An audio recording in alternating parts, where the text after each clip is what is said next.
In this video today we're going to be installing airbrush baffles in an 800 wide 2000 tall IT rack.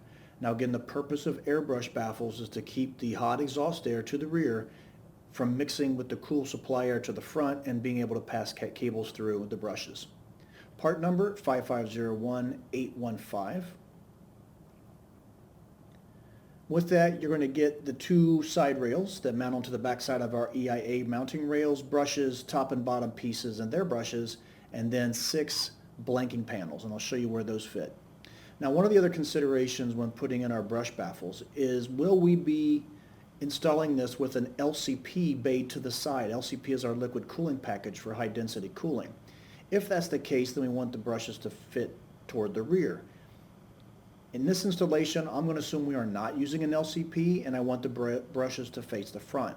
So once I have my rail installed and hanging on the installation rail, I want to come back then and insert my toolless fasteners. And again, these just press right into place. I believe they give you 4 for each side. Now one thing you want to consider that I found very easy is install the bracket as I have shown you, kind of parallel to the back of the EIA rail, and then turn it 90 degrees. That makes it very, very simple to install. Put your toolless fasteners in all the way down, you're good to go. What you'll want to notice is that the actually top part of the bracket is above the installation rail. This is the way that it's supposed to fit. As explained in another video, these toolless clips or fasteners simply just press into the hole space provided, and if I want to remove them, I just twist the logo to remove it and then press right back in place.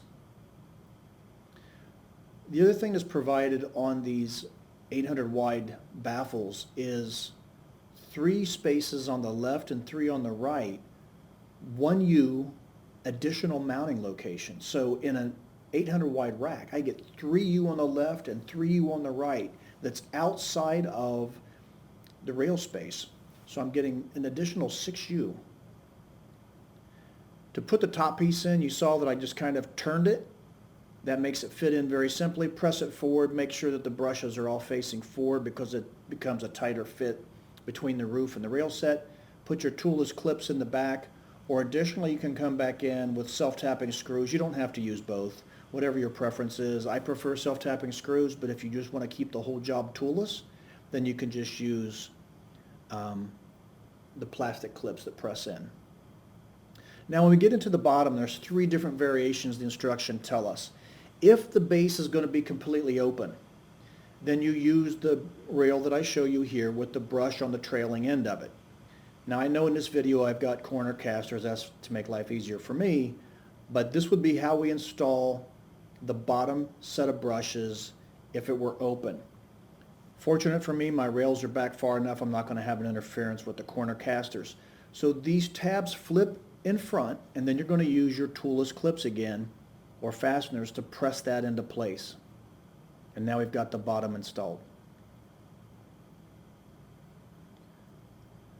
Additionally, the instructions show you that if you have corner casters installed like I do in this video, then there's a different plate, and it just snugs up behind the back of the EIA rails, and again I'm using my plastic fasteners just to press in place, or you can use self-tapping screws. This becomes more important if the rail set is actually over the corner casters.